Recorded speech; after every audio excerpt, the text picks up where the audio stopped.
Sa mga nagtatanong kung ano na nga ba ang naibili ko o naipundar ko gamit yung sahod ko sa app na gamit ko. So ipapakita ko sa inyo yung ilan sa mga nabili ko gamit yung sahod ko sa Voya. Ito yung aking unang binili para sa ganon makapag-voice stream ako ng ayos.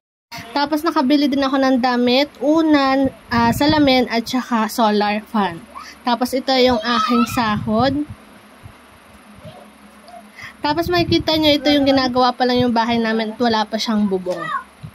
Nakabili na din ako ng mic na ginagamit ko sa pag-voice streaming at kasama na din ang sound card. So yan yung ginagamit ko kung bakit pa iba-iba yung boses ko sa voice streaming. Ito yung aking sahod ulit. Tapos pang sahod ko ulit to na kung saan is ibinili ko siya ng laptop para sa ganun may magamit din ako at may magamit din yung kapatid ko.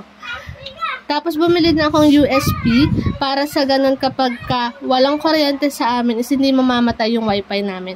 So ito naman yung Starlink na kung saan yun yung ginagamit ko para magkaroon ako ng signal. Tapos ito yung aking salamin dun para sa aming bahay o yung sliding window.